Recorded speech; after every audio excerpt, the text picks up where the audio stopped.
getting back to action? What's it been like keeping him engaged and trying to make sure that he's ready for this type of moment? Giovanni's self-motivated, and he loves football, and he's ready to play football.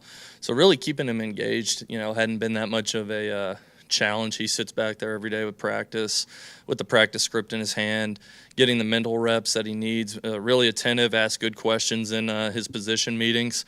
And so with a kid like Giovanni, you don't really have to get him going that much. Kind of does it on his own. Done a great job, with his rehab and staying on schedule and doing what he needs to do. So whenever the moment comes for him to be back, I think he'll be ready for it, just for the way that he's gone about this whole process. Behind Bob Davis Cordova. Yeah, Ben, we got the updated depth chart. We see Torrey at the top. What has he done to earn that spot, be the starting running back for y'all? Shown up every day, been ultra consistent, done what's asked of him, have an unbelievable mindset, had a white belt mindset, in karate terms, always trying to learn and build upon what he's learned. He's been awesome in that regard, as has the entire running back room. But, Torrey's just done a great job being consistent and running hard, making the plays, being assignment sound in his protection. So, proud of Torrey. Right side front row, Tom Green. Yeah, Ben, I heard Brent mention on his studio show on Sunday that defenses are oftentimes susceptible over the middle of the field. And when you look at what John's done last year as a starter and then this year, a lot of his production is between the numbers. What is it about him that's just made him so effective in that area of the field? Sometimes it's just what the defense gives you, what you see in a game plan. I don't think we ever just go into the game saying we're going to just attack the middle of the field. We like to attack all aspects of the field, but sometimes it's just what they give you. Sometimes the play takes him there. But he does a great job keeping his eyes downfield, getting off his reads whenever he needs to, and delivering the ball in moments and places where he needs to. So, but I think a lot of times it's just flow of the game, what the defense is giving you. You try and take, whether it's the middle of the field, outside, out in the flats, whatever it is, you just try and take those areas. Let's go to Mason Young.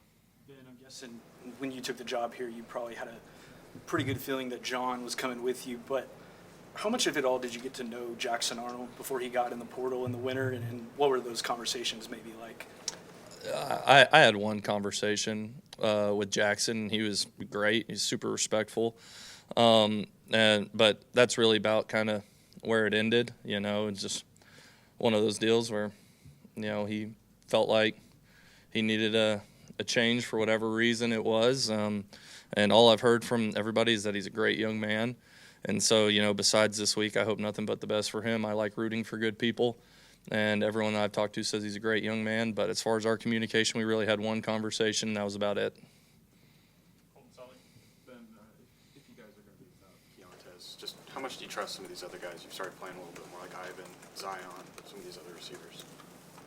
Yeah, I trust our receiver room. I think Zion Kearney has, shown that he can go in the game and make an impact. Ivan Carry On, just like throughout all fall camp, was maybe the most consistent guy out there. So, with or without Keontez, I feel great about our receiver room as a whole. So, George?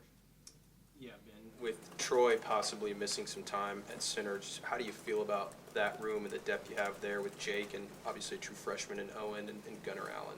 Something that we talked about all through camp, that we felt really good about the depth of our O-line room, especially on the interior. And so, feel great about those guys, feel great about the work that they've put in. It's been awesome to see Coach Beanbo develop all those guys, especially on the interior for different positions where they could play. So I feel really good about them.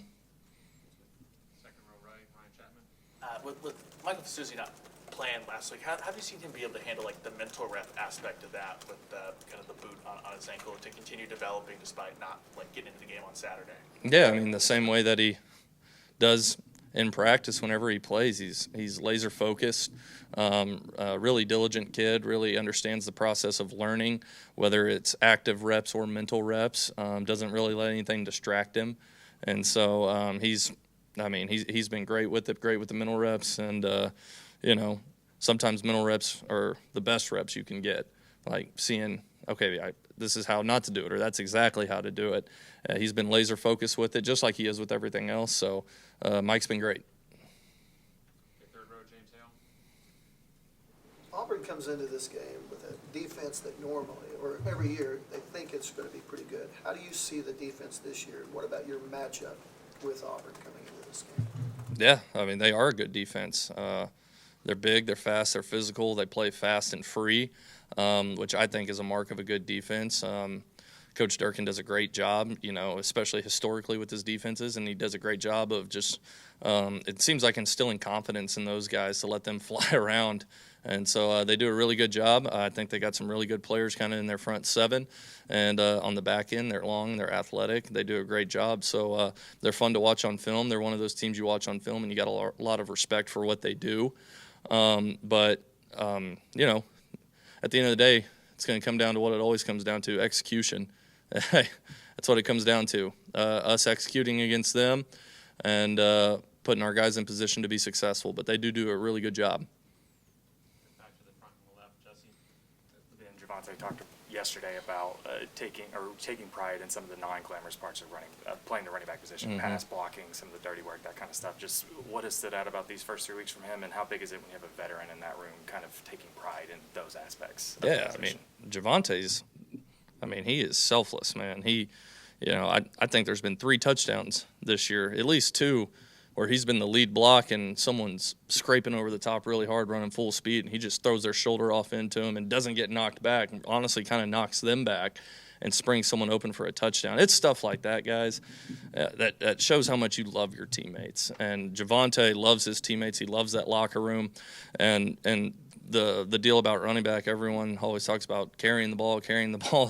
There's a lot of dirty work that goes into playing running back. I mean, almost like a tight end. Sometimes you're a glorified offensive lineman, and you doing your job in that moment can be the difference between a first down or an explosive play or, not taking a negative play. Just doing your job in that moment, and Javonte exemplifies doing your job in the moments. And great teammate, hard worker, physical as can be. So, he's a great teammate. Honestly, the standard of what kind of a great teammate looks like.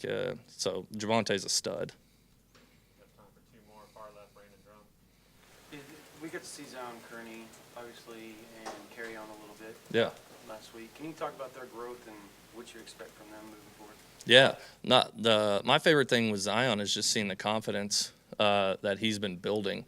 You think about his last, 3 catches. One of them was like a 50-yard touchdown against Navy, and then the last 2 were 2 catches for, 34 yards or whatever, 2 explosive passes. So, I went up to him and said, dang, dude, 3 catches, 3 explosives, like, you should be feeling pretty good, dude, because he's put himself in that position to feel good about it. Now, he's got to continue to put in the work and trust the process with it, but the biggest growth that I've seen with him is just his confidence, because he's strong, he's fast, he has big hands, like runs great routes, he's smooth, and as long as he goes out on the field confident, knowing that he's a good ball player, then I think good things happen. And Ivan, again, I just speak to his consistency.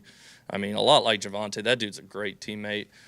Where he's supposed to be, when he's supposed to be there, physical when he needs to block, can make a tough catch, just a great teammate who's ultra consistent, and consistency leads to trust in everyone in the building. So I'm really proud of those 2 guys. They've been awesome, and I can't wait to see them continue to develop. Last one, Barry on the far right.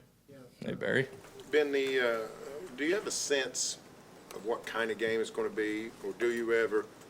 One reason I ask, first weekend of football this year, looked like defenses were back. We had 2 or 3 showdown games, not much scoring. Saturday, 2 or 3 marquee games. It's a shootout. Do you have any sense of where college football is, and this game especially will be? That's a great question. I think it's always kind of hard to get a sense on a game. I feel like in the past, if I've ever tried to get a sense on the game, the exact opposite has happened. And so I think all this game is a celebration of really 2 good ball teams coming and playing each other for a league opener. They do a great job. They're well coached. Their kids are competitive. Their kids are talented. And I like to think that we're also those same things. And so is there a bunch of different ways the game could probably go? Yeah, sure. But I do know it's going to be competitive. It's going to be physical. It's going to be really, really tough. We're going to have to earn everything we get. They're going to have to earn everything they get. And that's the exciting part about it. That's the exciting kind of chess match and challenge of college football. But again, I just think it's a celebration of two great teams opening league play. And so, hope that answered your question. I think it did.